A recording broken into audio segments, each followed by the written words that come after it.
Hi, I'm Toria Brooke, and you're watching Toriavision. Today, I'm joined by an icon in her own right because she is the wife of the renowned Rand Paul, who, as we know, just was on TV with great headlines going after Dr. Anthony Fauci. But today, we're talking about something a little different. Right in time for back to school, we are highlighting Kelley's book, Goodnight, Young American. And I want to know what inspired you to write this book. Well, Toria, thanks for having me. Yeah. I'm excited to be here with you today. I was inspired by our grandson.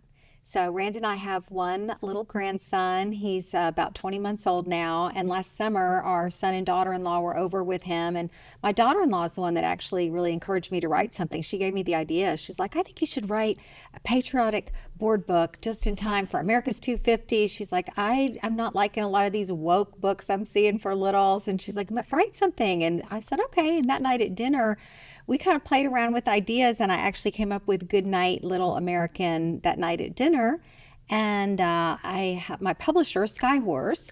They also did our book Deception on Fauci, and they also did RFK's book on Fauci and Melania's book. So anyway, when they were interested, they suggested that I write a book for older children as well that was a little more involved.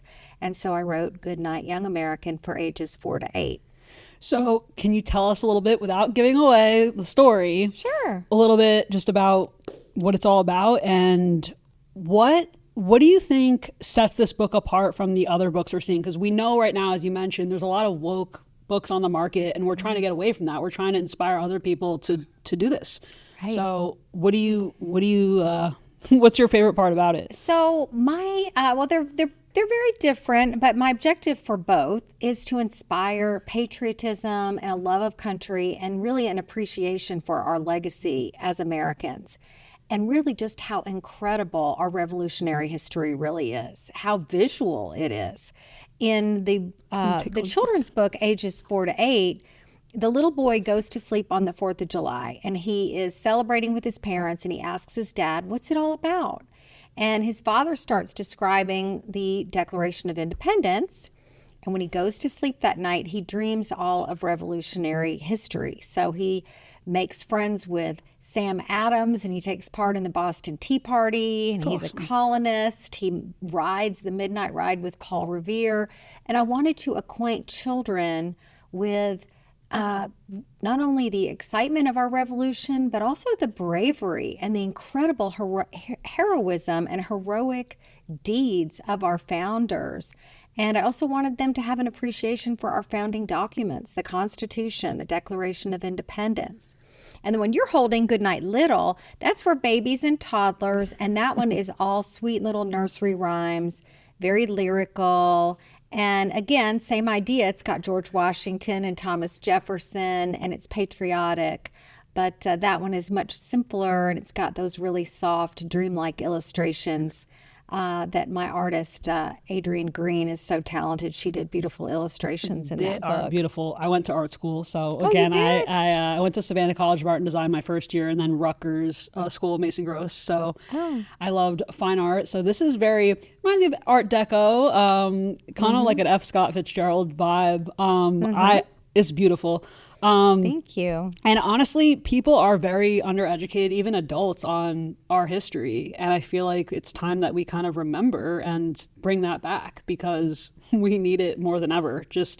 I don't think if you have a sense of identity of who we are as Americans, you can accurately, positively influence the future. And I think right now, even our reading level comprehensions are down. So hopefully this is one of those books that can encourage kids to want to learn how to read. I agree. I feel like we need, as a country, we need more unity. I mean, I'm old enough to remember the bicentennial, right? So 1776, I was 12 years old in a small town, and everyone went all out. I mean, I had a bonnet, a pinafore long dress. Everyone had this stuff made. All my friends, we had parades. I just remember the feeling of being part of a greater story, right? Being part, as an American, I was part of all these heroic deeds and these great things that our country stood for, right? I mean, the founders of our country, think about it, they were the original civil rights heroes. They stood up to a king and challenged the divine right of kings and said, no, our rights come from our Creator, and we're going to create a government by the people, for the people. And I felt a part of that as a kid, and I'm afraid we're kind of losing that now. I think we're now constantly hearing, oh, well, they're just a bunch of old white men. They were colonizers, enslavers, you get it. But if you really look at what they risked in order to go against the most powerful empire in the world and create a government by the people, for the people, it was pretty incredible and courageous. And one thing that most people don't know is a lot of the original organizers of this nation, the founding fathers, they were in their 20s. Yes. So they weren't old men. They might have worn wigs, Yes. but they were not older men. So I think that's a huge misconception. And I like studying it because I think now when I'm seeing some of the younger people get involved in politics, running for Congress, I think of it like, well, that's what we were supposed to be doing. But for the longest time, it's been kind of looked down upon, like, hey, you have to leave it to the older people. Like, no, we have to encourage people now. So this is a great way to start that. When did you start writing? So last summer, I started writing. I finished this one pretty quickly because it's just a very short little lyrical story. And then the Goodnight Young American story took me a bit longer. I wrote for several months on that, and then worked with the artist. This is a different artist on this one because it's I wanted a little bit more.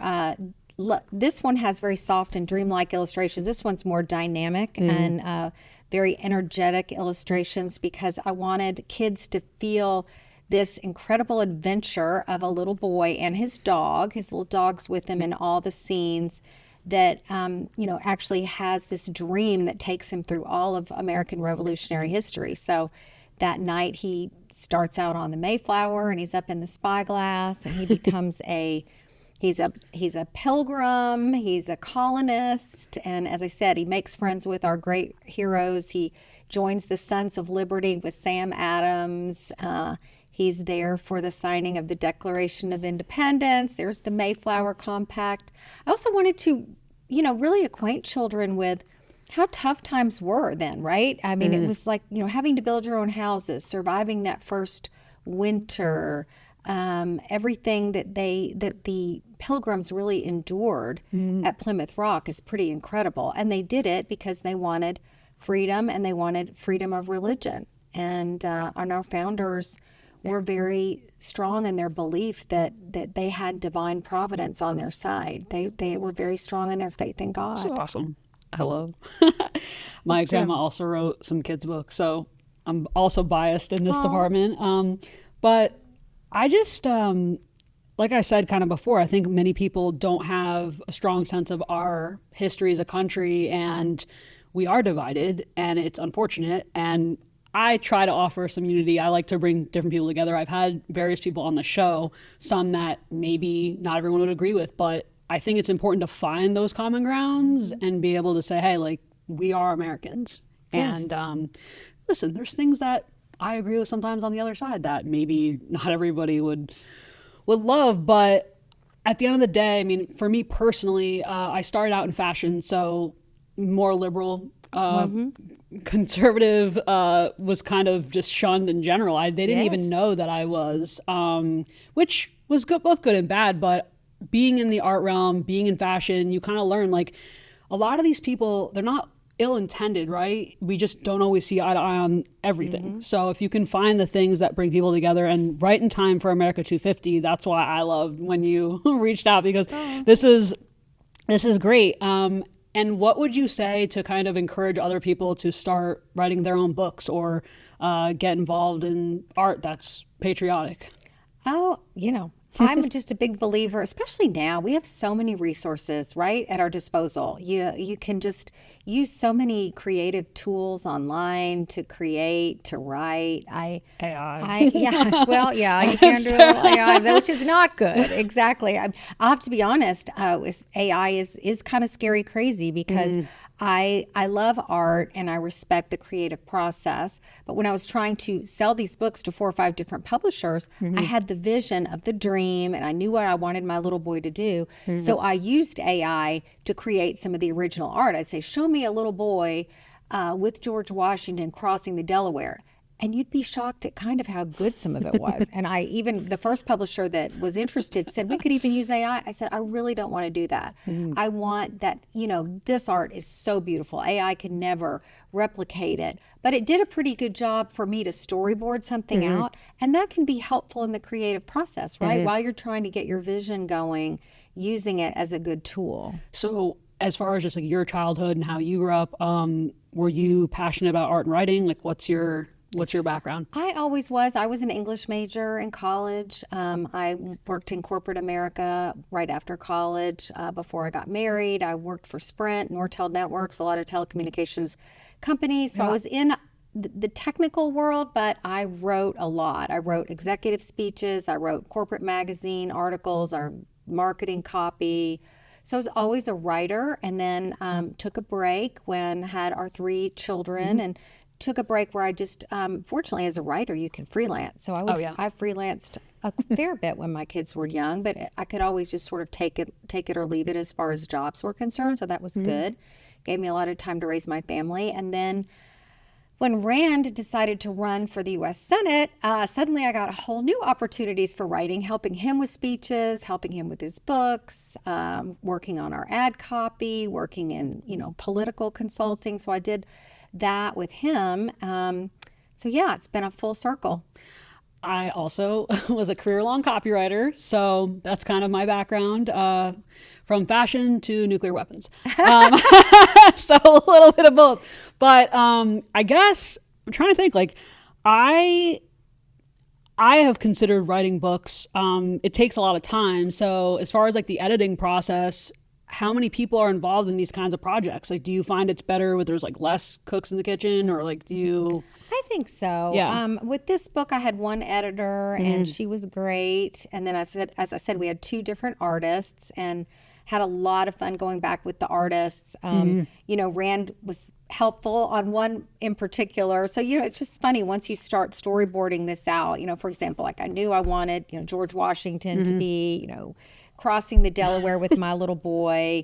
But then I wanted King George in there, and I wanted King George to be like super angry when I don't know if you can see that, but I wanted him to be angry when he read the Declaration of Independence. And Rand was like, you need to tell the artist to make him fatter. King George was famously a plump. So, he's too thin. So anyway, it was just fun going back and forth. And like, look at the little dog all proud. She was a great artist. Her name is Marika Monesi, and she was a lot of fun to work with. So that was great. Very collaborative. Yeah, it almost looks animated. It's obviously artistry, but it looks, if you were to flip through it, guys, like if you purchase the book, it looks beautiful. She brings a lot of energy to her art. So that was a lot of fun. I wrote a book in 2015 called True and Constant Friends, which is a collection of stories about my grandmother who came from Ireland in 1929, and her inspiration on me and in me, and also my close college friends. And I got them to share stories.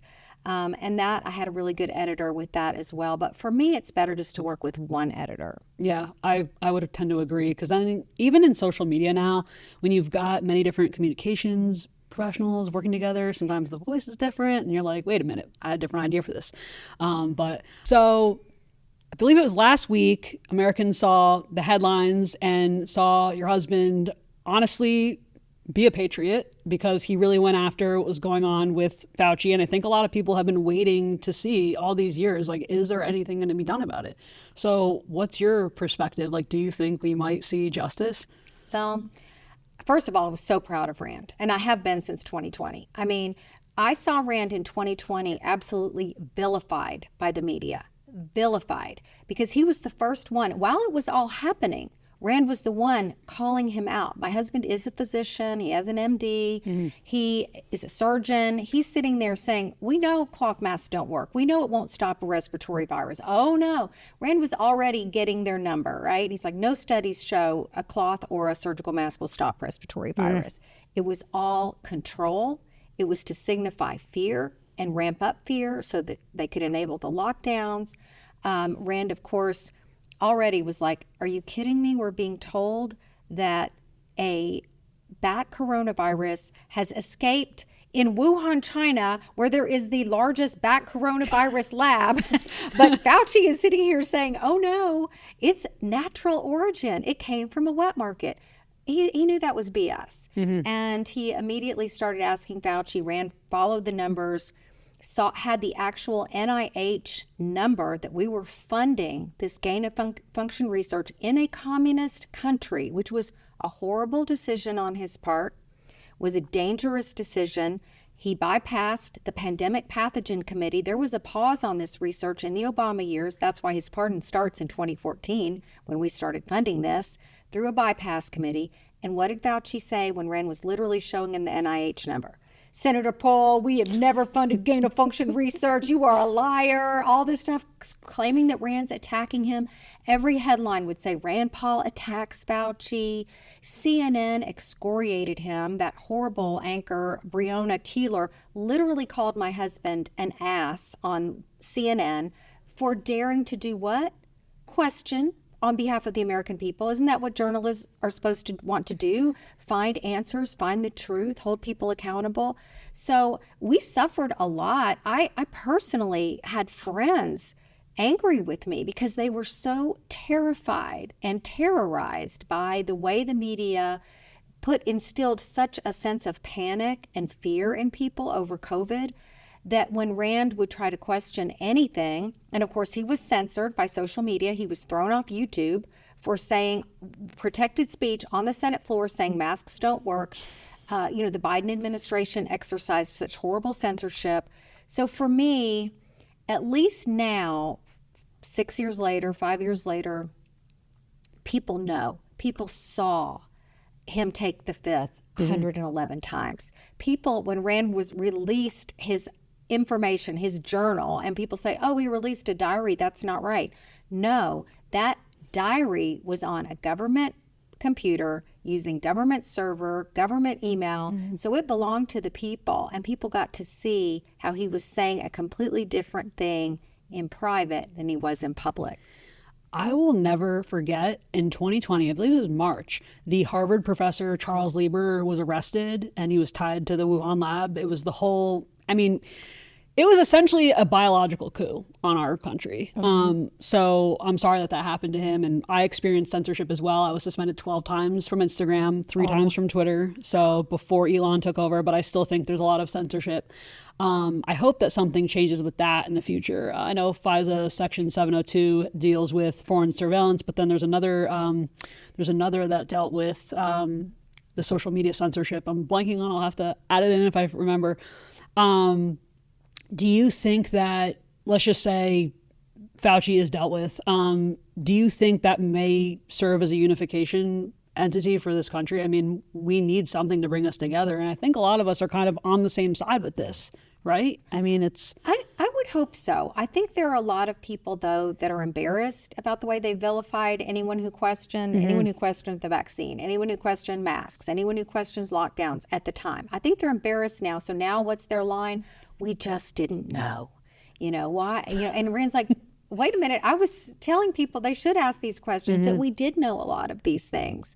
And then, of course, Fauci, the other thing, the most despicable thing that he really did was to try to smear and silence doctors like Jay Bhattacharya, Martin Kulldorff of Harvard, other doctors who were pointing out that every protocol he was doing was wrong, pointing out that this did come from a lab. And, he orchestrated, in his words, a devastating public takedown of anyone who detracted from his message.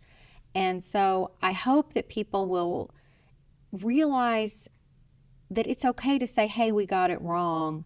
But I'm not really holding out much hope, to be honest. Yeah. I feel like people hate to be proven wrong. And I just see a lot of people just wanting to ignore it or to say, well, he did the best he could and try to give him a pass. But one really interesting thing, I don't know if you saw, David Morenz has been indicted for conspiracy for deleting information. Yes. And I think the best thing that could happen would be for David Morenz to try to turn the tables and bring down Fauci and himself. I feel like I've seen this happen over and over again across the board. So even, Hunter Biden's former business partner, like Devin Archer, people like that have come and joined the side of truth and exposed things. So I hope you're right on that front. And I think it is possible. After all, I wouldn't be surprised by anything at this point after what's gone on in the last 4 years at least. I think we discussed a little bit Robert F. Kennedy, and you're a mom. So what do you like about what's going on right now, like in the health space, food space, and like what would you love if it could change? Well, I love how all we had to do was get a new head of HHS, RFK, and suddenly Kellogg's and all these big food companies immediately with zero legislation started saying voluntarily, oh, we're going to take out red dye in our food. We're going to take out some of these dyes. We didn't have to pass any legislation. All of a sudden, they knew there was going to be a microscope on what they were doing. Why do we have all RFK Jr. had to do was stand up and say, here's Fruit Loops that's sold in Europe, or a version of these products. Here's what's sold in the U.S., and we have so much more garbage, additives, colors than they do in other countries. So they're trying to, I think they're sort of shaping up with that. I love that he's holding a microscope. I love that he's talking about eating real food. And I love that he's looking at causes of autism. And, I hate it when the media tries to portray him as conspiracy theory or this or that. It's like, just because there has not been a link proven does not mean there's no link. I think we learned from COVID that when you hear the science is settled, that's BS. If you're in science, science is never settled. Einstein himself said, any experiment can prove me wrong, right? So we need to keep looking into this because autism has obviously exploded. And I like the fact that he has curiosity. I think he's a very sincere person in trying to make a difference. Yeah, and I agree. If you don't know this, anyone who's watching, so Robert F. Kennedy's voice, he has spoken on this, that it was a result of a vaccine injury, he believes. So that's not to say all vaccines are bad, because there may be some that are okay, but I think it's worth looking into with autism, like the connections. And I do think that Robert F. Kennedy is doing the Lord's work, because whether people realize it now or not, 40 years from now, we don't know who's going to be in office. We don't know who's going to be making decisions. So at least if we can try to impact it now, I think it is going to set some precedent going forward, because I don't see some of these companies going back to dyes, right? Like the bad dyes, if they're removing them, like it doesn't make sense. So hopefully people start to eat more real food. I loved when Mike Tyson was speaking out on it. There's a lot of people that you wouldn't expect that are coming forward and talking about. But one of the things Mike Tyson talked about, which I think was very important, he talked about poverty. He talked about how a lot of the hurting communities, they lean on those cheaper foods, the processed foods. So hopefully some of these companies that are making those foods can change the way they're doing it, because at the end of the day, if you can't afford to eat super healthy, like we have to have some alternatives. But what I love about the South is we have all the farms. So I joked in one of my last episodes, I've got a blueberry dealer, like I have a meat dealer, like, and then you build a relationship. So one of my farmers literally just brought me like a freezer's worth of meat because he knew that I was running out, and he didn't charge me. So it's, and I don't think the Northeast will. We are very fortunate to be here in the South. I agree with you. I mean, I live in a rural area as well. And, there are so many great farmers markets all around me. I love it. Yeah. I mean, I guess for those of you who don't have this, if you can find your farmers markets, anything local near you, and you can find the local growers, because you will see a huge difference. And sometimes people think they have allergies, but it's not. It's the pesticides.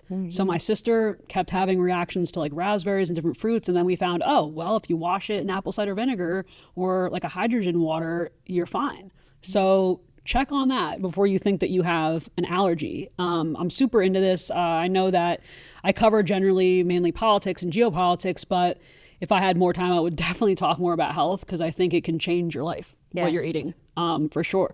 Would you ever consider writing a kid's book like that, like a MAHA book? Hey, that would be amazing. Actually, RFK Jr. and Cheryl came to my book party in DC. MAHA Action hosted a really fun party on a rooftop in DC for me and a couple of other authors, and RFK Jr. spoke, Dr. Oz. Yeah, that's a great idea. I should try to, maybe that'll be my next project. You know what they need to do with all the money they're finding in fraud through the hospice cares and everything else? They should just put that into a fund and give it to people who are going to create positive things or actually do beneficial work for the health industry, because it is wild. I am working with a group right now that found trillions of dollars worth of hospice care fraud that tracked back to like the Cayman Islands through 7 different LLCs and led to some vacant warehouse. And I'm like, we need to get Nick Shirley on this. And California just passed, I think the State House passed some bill. It was like the Stop Nick Shirley Act. And I saw that.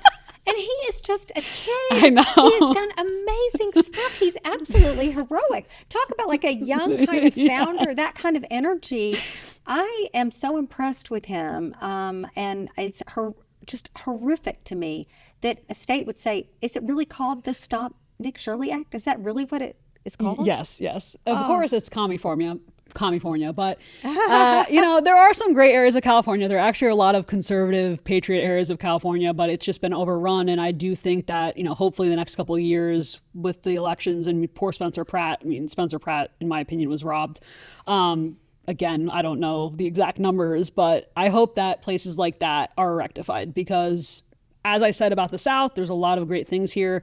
And there are other states that I think more people would move to if there weren't terrible things going on there, not necessarily statewide, but by those who shouldn't be in power, that are holding everyone captive.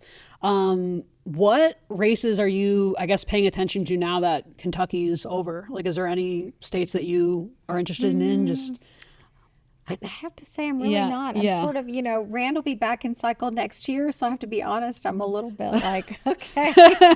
You're like trying to chill, okay. Now that Kentucky's races, we're a very red state, so I think our Republicans are pretty safe, the ones that are up. So I'm not too worried about our state, and I have to admit that I'm a little bit not paying attention nationally. Listen, sometimes you have to, and this is another thing. Everyone's glued to their phones all the time, and I understand with things that I do and people that in political comms do, you have to be checked in, but you have to, for your brain, take a sec sometimes. You have to take a break. Get outside, especially in the South, enjoy the weather, even though right now it's a little too hot. I am secretly hoping for fall sooner than later. But you have to take some time, because if you don't, you're not going to get the energy you need to produce good work. So I would imagine that everything that channeled into this was positive, because I have not seen another kids book like this yet. I really haven't. And it's immensely important. We're fighting all the wokeism, all the DEI in school, all the things that I feel like took us away from the good parts of our history. And right now, I know a lot of people are pushing for America First. They're pushing to get back to what made us great. Well, in the 80s and the times where culturally we felt unified, I think that we were championing things like this, things that promoted a sense of nationalism. And I don't think there's anything wrong with that. I think every country should have their pride in who they are. Is there any advice you would give for someone who's wanting to get into this, or like younger people who have an interest in writing? I would say jump in and do it. Like I said, there are a lot of tools out there now for people to use to be creative with. So, Well, is there anything else that you feel is super important that's going on right now, or something that you think people should have more awareness of that's currently happening in the country? Or? Well, just back to the whole idea that I feel like in the last 10 years, it's been very hip to denigrate America, to denigrate our founders. And instead, I think it's very important to remember that Enlightenment ideals and the idea that your rights come from your creator was an original idea back in 1776. It was actually a very radical idea. And so I want children to be acquainted with this from an early age. So maybe there's a little bit of an inoculation against schools trying to always denigrate our founders and say, look, these men lived in this time when people truly accepted hereditary rule, divine right of kings, all of these things, and were bold enough to step forward. So I want that kind of unity for our country that I had when I was growing up. And, I think, the 80s, the 90s, there was much more unity, much more appreciation for them. There was a Stanford professor who did a questionnaire asking high school seniors, like back in the 80s, name 10 Americans, not presidents or presidents' wives, that were very consequential and most significant. And in the 80s, people would say Ben Franklin, Paul Revere, John Adams. No, John Adams was the president, but Sam Adams, some of our inventors. Fast forward to 2015, they had all fallen off the list. I think Ben Franklin was below Oprah Winfrey. It was only civil rights heroes of the 60s they were naming, but our revolutionary heroes, a lot of them had really just gone by the wayside. I mean, speaking of names, I think in the future, Charlie Kirk maybe is one of those names that could be on that list. And I know that not everyone always thinks about music, but for me, I love Elvis. So it was just recently the anniversary of his passing, and I love Graceland. That's one of my favorite places in Tennessee. So I went last summer, and it is very educational. And I think that's another thing people have to kind of break out of, is this one idea of what education is. I mean, you're seeing the rise of like homesteading now, and these groups that are for homeschool kids where they're out in the farms and they're being with the animals, like things that I feel by God we were supposed to do, and now everyone's just locked in their schools with their iPads, and it is really about being immersed in the world and being in real life situations. So you see it all the time. There's successful entrepreneurs that didn't even finish school because they just went and started working and getting involved Charlie in things. Kirk. He didn't go to college. Exactly. And I mean, like Steve Jobs, I don't think finished college. I could be wrong. But that said, I just think like if people get reconnected back home, which is part of what COVID did, even though there was a lot of bad things, I think people got back in touch with being with their families, having dinner, just doing the things at home. This is part of that. And I think the tradition of reading to your kids has been lost in a lot of ways. So this is more than just something about Americans. It's about bringing back the traditions that brought up strong families too, because I'm guessing you probably read to your kids when they were little. Yeah, I love to read to my kids. That was just one of my favorite things as a mom. What were their favorite books? Oh my gosh, my kids loved Dr. Seuss, all of the Dr. Seuss books. They loved Harry Potter. I mean, I read to them all Harry Potter when they were, before they could read it on their own, and then that ignited. I read each of them the first. And then after that, they went crazy and read all of the rest themselves. Yeah. What I love about J.K. Rowling is so many people criticized her because, your books are about like wizardry and witchcraft. It's like, she's actually a Christian, and she's come out against a lot of the DEI practices and the trans situations that are going on. So I follow her heavily on Twitter. So it's been interesting to see her clap back at people, because I just don't think people always expect, especially in Hollywood, for people to speak out. So recently we saw the passing of Hayden Panettiere, which I was like heartbroken over because I've been called her doppelganger pretty much my whole life. But I think that the more that people get brave enough to say things, and Hayden spoke out about some things that had happened to her. I guess she was on a boat during her acting career, and something had happened, and just speaking out against the cabals of Hollywood and entertainment. Those ideas and those strengths start with young education and like bringing people together and giving kids the courage to speak their minds. So love that this is the tradition, love that this is about the origins of our country. And I'm trying to think you said that you like MAHA was interesting to you and that you had that rooftop party with the MAHA group. Is there anything that you're getting involved with, or that you would maybe encourage people to get involved in regarding like moms or anything health related? Well, I love the fact that so many young moms are really motivated by and excited by the MAHA movement. I mean, I talk to young moms all the time who are really in my community, who are like going to the farmer's market and like buying part of a goat so they can get their own goat cheese and do it. I mean, they're just really, I think young people today are much more connected to their health and more awake about all of that. So I do love that. And that goes with more questioning too. questioning what we've always been told, questioning that you have to do all of these vaccines, questioning that you have to put your kid in school all day at 6 years old. For some people, it may be, homeschool, or maybe a hybrid, maybe a little bit more time. It just, it goes really quick. Young motherhood goes really fast. And so I think it's great that a lot of people want to sort of slow it down and do it at their own pace. And I think that's why the MAHA movement has been attractive to a lot of people. And to your point about everyone always doesn't have to agree on the same things, a lot of people in MAHA are not necessarily conservative on, taxes or we can all have different viewpoints about things and still get along, is what my hope is. I don't agree with my husband about every single thing. Does anyone agree 100%?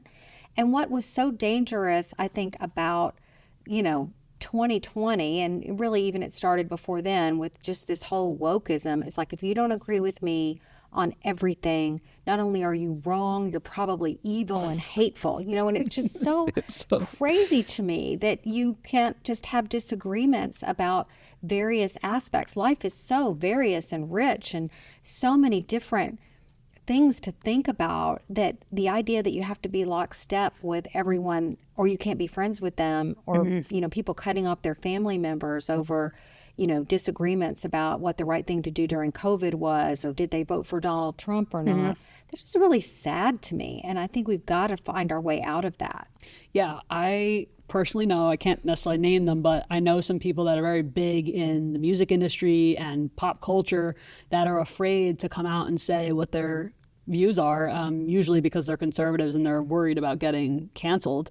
I've got one rocker that I will have on at some point, and I really hope he actually does come on, because you have to be fearless. Even rock and roll, that's what it's all about. They were rebels. I mean, South Park, the show South Park in the 90s was revolutionary in the sense that it was all about breaking the grain. And I just hope that spirit, in the sense of having the balls to say what you want, happens, because that's what we need across the board, and it shouldn't just be certain people who are allowed to do it. And that's what's going to inspire more people to be in politics too, because I think regardless of what someone's view is on Trump, he did open the door in a lot of ways to speak your mind in a way that wasn't really normal in politics before, because I think everyone was so rehearsed. So I'm hoping that inspires. I saw a lot of young people running in Florida in the election on Tuesday.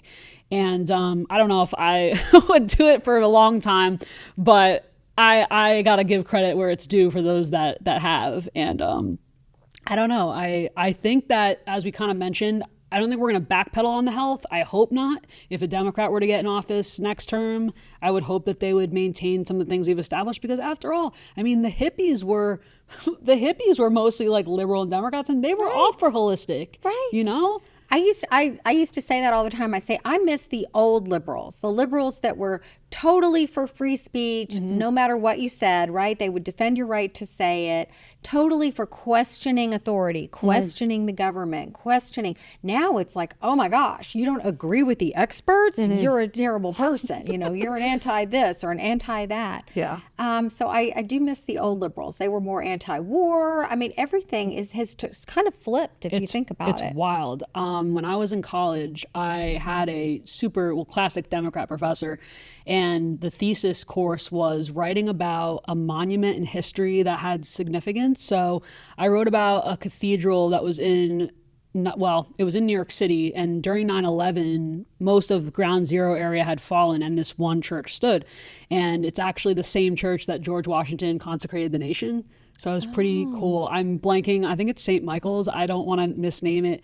But at the time, I actually had been in a car accident like a couple months before, and I had a concussion, and I shouldn't have even been reading or writing or studying. And I ended up getting an A in that class, which was really cool, because he was definitely on the other side of things, but he was a classic Democrat, and he was more traditional. And I think that a lot of the conservative movement now is kind of on that same page, where it's like, it's not, yes, we have the blue-haired liberals, but I think there is a revival of the 90s Democrat ideology in our conservative side. So I don't think it's completely lost, and I think when people actually look at things and compare, they're going to realize we have more in common than we realize, you know? Right. So and as I'm reminiscing about this time of writing this paper, like 10 years ago, I'm thinking, wow, we did it without AI.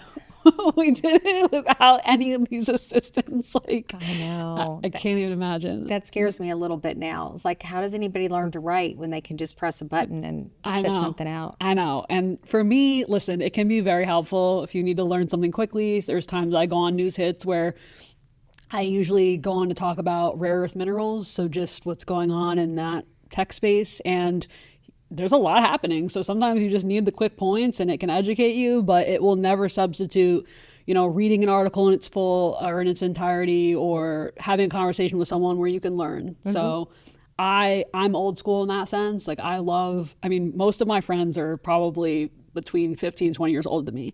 But everyone has their story, and you have to kind of get familiarized with these other generations, because one day it's going to be gone. And then what are we going to have? Just a computer, you know? Yeah. It's like, so my mom's a nurse, and she loved talking to like World War II vets and things like that when they would be in the hospitals. And I can't imagine the stories that they have. But again, going back to the book, if you familiarize yourself with our history and you have a value for what came before us, I think you just have a newer appreciation for the past. And another thing about the South is, you guys, if you haven't been to the South, the burger joints here and like the little mom and pop places, like you can't replicate them, you know? And so it's a shame when there's natural disasters anywhere, including Fort Myers, Florida, completely wipes out these long-standing businesses. And it's very hard to bring that back. So I hope that we can preserve what we have and make a new generation of people who are going to start their own legacies in this effect. One thing I have to say is Kelley is probably the best dressed guest I've had on. And I say this from a fashion lover, but you know, it's like we go through the seasons. It's really hot here. It's hard to look good when it's hot. And Aww. She's like a living Barbie. Aww. So I said before the show started, this is the Barbie episode. But is there, I guess, is there anything else that you'd want people to know about, you know, politics, or just, I don't know, like just words of advice regarding this space? Well, I just did have one little anecdote I'd love to share when you talked about your mom loving to talk to World War II veterans, mm-hmm. because I am a big believer in not only reading and sharing stories with children, but talking to older generations, as you mm-hmm. said. And I sadly lost my parents in the last couple of years. My dad was almost 93, and my mom was in her late 80s. But they were living right around the corner from me in an assisted living condo the last year that they were alive. And I would go over and have a lot of meals with them. They had Wine Down Wednesday. I mean, we had a lot of good times. And so, you know, I would just try to be there quite often to eat meals with them or bring them to my house. But they had a World War II veteran that was there, and we had drinks with him one night, and he told me about he was a prisoner of war in Germany in World War II. And he was literally starving to death. And he said the week before the Allies liberated, we started to notice that our guards were running away. They were like leaving us. And we were like, but they took the food with them. So they had very little to eat. And he said, I'll never forget hearing a huge tank rolling in and seeing American soldiers throwing candy bars and canteens of water, and we all go running out. And I just sat there with my parent, and my dad, he was younger than this man. This man was in his late 90s. And my dad had tears in his eyes, and I was like, wow, what a story to be able to hear firsthand someone that survived being a prisoner of war in World War II. That's amazing that he still remembers, but it's almost like when something monumental happens, you never forget like where you were when it happens. Yeah. That's awesome. That's awesome to hear that. I mean, in a way, we are that nation to many areas of the world, bringing the candy, bringing the bringing the joy, which I hope we kind of bring more of that back. And I know there are people that are concerned about us on a foreign policy, geopolitical level. I think things are going to be okay. I actually am positive, and just kind of looking at some of our counter, narco-terrorist work that we're doing and things of that nature. There are some other countries that are very grateful for the work that we're doing. And one of the humorous things I will say is now in the dating world, especially in the United States, people like to say, men used to go to war. It's like hearing your story. It's like, like when men complain about things, I'm just like, yeah, men used to go to war and be waiting for someone to come save them. Yeah. So you have to kind of appreciate the things that you have. And, obviously we're fortunate to live where we do. Where can people buy your book or...